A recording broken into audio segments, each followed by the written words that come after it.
it struck a nerve with me. It tugged at my heart, to see people having to flee their homes and all of the destruction and worried, wondering and worried about, okay, are they going to have food? If you're not financially stable, then all of a sudden you have to pick up and leave. What does that look like? The children are scared and all of that. And so,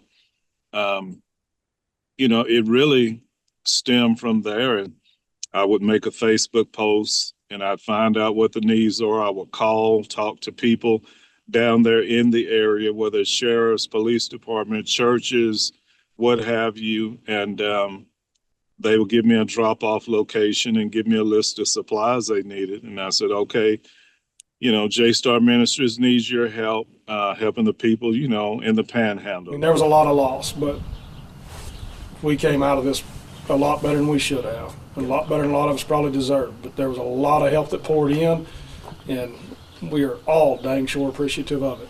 After the fires were done, the next day I had people calling, where do we need to send fence builders? Where do you want hay unloaded? What do you need? People I didn't even know. It was a tough experience to see that we lost everything, but the things that we gained through humanity and just the love of people helping us, it gives me hope for California. We had thought about after the fire just getting an RV and traveling across the country, but we can't leave Canadian. I mean, this is home. It's just a total recovery and really kind of, I hate to say better than it was, but I think it is. I think the relationships that were built and the outcome is going to be really last year's. God never left us through this. He wrote it out with us, and He will write it out until our last breath is taken. We're all alive. We may be a community that is divided at times, but when tragedy strikes, we all come together. Just want to make sure the amount of money that came in is mind-boggling to me. Well, it always feels good to help somebody else. And when you could see the terror that people were feeling that first day of, what are we going to do? What are we going to do? And then we were able to say, just, calm down. Here's what's available. And you're not going to go homeless. You're not going to go hungry. We're going to help take care of you. And it made your heart feel good. So it was amazing to have people who have no idea who we are, have never met us, they have no clue who we are. But just to say, hey, we can help you, it's tremendous.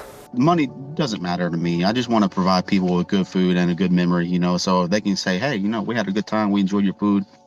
And, also helping others. So my goal is to help as many people as I can for as long as I can. It doesn't matter if I'm broke. If somebody else out there hurts more than I do, I'm going to do what I can to help them. And that's what I did, with the Smokehouse Creek fire. My dad, he had come to our house before the fire got here, and he got my son's horse and let him down the highway out his pickup window, and he saved the horse. So that was like, we heard our house was gone, but then he ended up sending me a video of his arm he was driving with his arm out the window, leading the horse down all the way down to the football field. It's about a mile down to the football field. It's just what Canadians known for. There've been some big tragedies. We've had fires here, we've had loss of life here that really brings the community together. And so I wouldn't want to be any place else but here. But them just showing up out of nowhere, people you don't know, it just... When donations that came from people that we have no idea who they are. We don't know how they even learned our names, and gave monetary donations, and I'm just like, wow. That's not a small amount, Oh gosh, thank you. Yeah, thank you. Yeah. Community is everything. When you are going through major trauma, it's okay to ask for help. And, you aren't strong just by yourself. You've got to lean on God, and you've got to lean on others.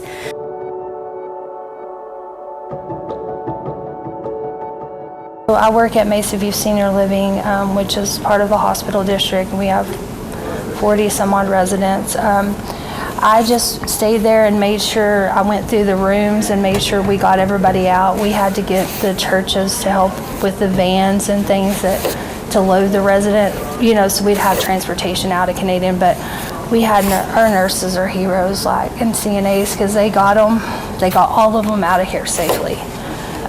Nobody was hurt, because that fire came right there by Mesa View Senior Living, so they're the heroes. They stayed with them. They went to Pampa, and then they decided to evacuate Pampa because it got bad there, so they went on to Amarillo through Clarendon. So it was a long night for all of them, but they're heroes for sure.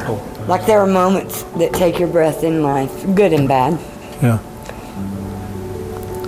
But the beauty that came out of this, and the generosity and the kindness of not just people in our area, but people around the whole United States. You just know there's goodness in the world. And to me, like in the Isaiah 61:3 says, he makes beauty out of the ashes, and there has been beauty, and there'll be new calves, and greener grass one day.